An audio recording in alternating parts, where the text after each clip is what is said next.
Olá, papai e mamãe! Hoje vamos falar de um tema delicado. Na verdade, na minha opinião, não é delicado não, gente. Eu acho que é urgente. Uma questão de urgência do tempo que a gente vive. Sabe aquelas coisas que entram na moda? Você já percebeu que ao longo do tempo, de tempo em tempo, aparece uma onda, né? Hoje, uma das coisas que eu mais ouço é: meu filho tem seletividade alimentar. Ah, meu filho tem dificuldade de comer certas texturas. Ah, o meu filho não gosta que misture isso com aquilo. Ah, o meu filho, coloquei meu filho numa terapia para ajudá-lo a testar novos alimentos porque ele tem dificuldade com isso. Gente, é um negócio que me deixa um pouco tensa, porque vindo do tempo em que eu vim, né, isso era resolvido com disciplina, né, com um pai ou uma mãe que vinha e falava: minha filha, você não come o que você quer, você come o que a gente tem, né, graças a Deus que nós temos comida. Ah, a criança está com dificuldade de comer tal textura, propõe aquela textura de outras maneiras, né, traz a comida de outra forma, proponha os alimentos de várias maneiras, em vários momentos, e acima de tudo, né, tenha o cuidado de não transmitir ao seu filho que ele tem uma limitação, quando muitas vezes é apenas isso, porque existe o quadro clínico, obviamente, e quem tem que diagnosticar esse quadro clínico não é a sua pesquisa no Google que diz que porque o seu filho não gosta de tal alimento ele tem seletividade. Quem tem que desenvolver esse quadro clínico e dizer para você esse diagnóstico são os profissionais da área. Agora, a criança ter dificuldade com o novo, isso não é nem uma coisa que é a única da criança. Isso é uma coisa que qualquer pessoa tem, né? Vai propor para uma pessoa que nunca comeu comida japonesa, comer comida japonesa. Ela vai ter estranheza daquele alimento frio, primeiro, porque a gente vem de uma cultura que está acostumado com comidas quentes. Ela vai ter nervoso da textura, do peixe cru. Por quê? Porque ela nunca foi exposta àquele tipo de textura. Todo mundo que eu conheço que começou a comer comida japonesa depois de mais velho, passou por um processo de assimilação daquela nova textura, daquela nova temperatura e daquele novo sabor.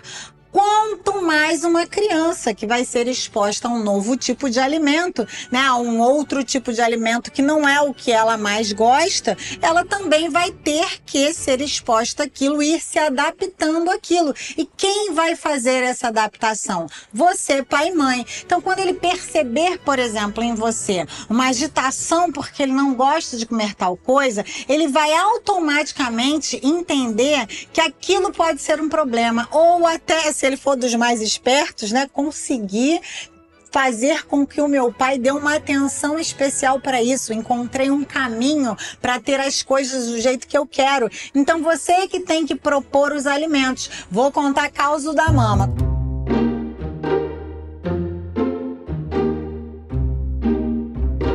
Quando eu era criança, a minha mãe fazia eu tomar um suco de laranja, beterraba e cenoura todos os dias.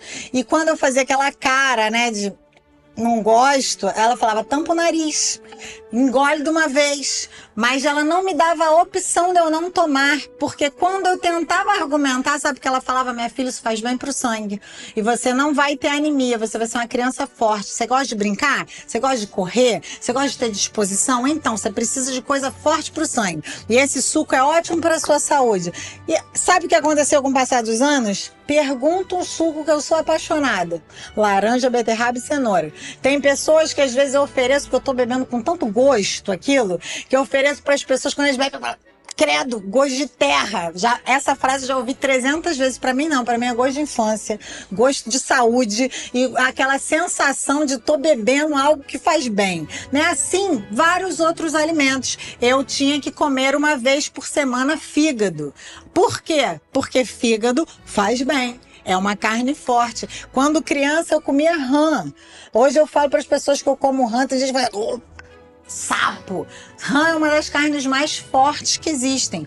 Quando antigamente, lá nos primórdios, na época do meu pai, quando ele teve hepatite e ficou no morre, não morre quando era criança, sabe qual era a alimentação dele? Caldinho de rã. Por quê? Porque era super forte e ia sustentá-lo naquele período de recuperação. Então, antigamente, muito mais do que perceber uma alimentação do filho, os pais tinham uma maior preocupação em nutrir o filho, em alimentar o filho, em dar sustância para esse filho, para ele viver a sua infância de uma melhor maneira.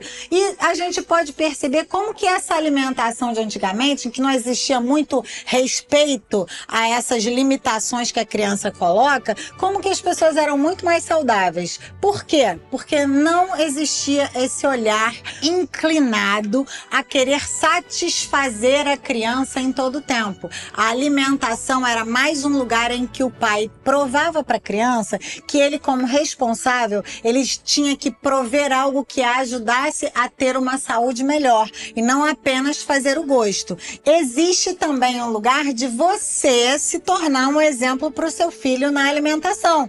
Eu vejo muitos pais falando assim: ah, meu filho não gosta de comer fruta. Aí você vai perguntar, ele mesmo não come fruta. Então como que a criança vai comer fruta, né? Se o meu pai, que é a minha referência, não come fruta, eu sou obrigada a comer fruta? É mais ou menos esse o raciocínio. Então, para encerrar esse vídeo,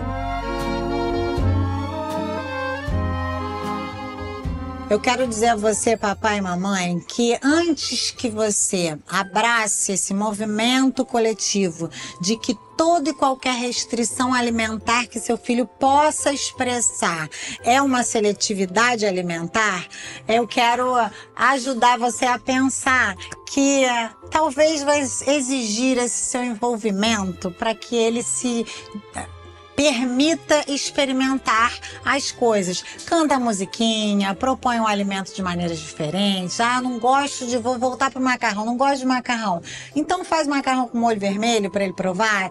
Faz um macarrão com molho branco. Faz um macarrão na sopinha. Faz um macarrão de letrinha e brinca com as letrinhas e ele vai entender. Nossa, ele gostou de comer o macarrão de letrinha. Você fala, viu, filho? Essas letrinhas eram macarrão, então você gosta de macarrão. Você não tava era associando uma coisa com a outra. E vai movimentando e trazendo e propondo experiências alimentares para o seu filho para que ele não se torne restrito, seja exposto a todos os nutrientes saudáveis que ele precisa e não traga esse peso de o seu filho ter um quadro clínico quando na verdade ele está apenas sendo humano, né? Rejeitando aquilo que para ele não é o mais agradável, mas aí papai e mamãe entram no circuito e fala, assim como a Novalgina é amarga, mas é um dos analgésicos mais eficazes, inclusive o antitérmico que mais funciona, assim também esse alimento, filho, pode até não ser tão gostoso, mas ele vai deixar você super forte, fortão, igual o Hulk, para conseguir vencer todo tipo de qualquer doença e ter toda a energia que você precisa para crescer saudável. Então vamos comer, filho, porque isso faz bem para a saúde. É isso, papai e mamãe.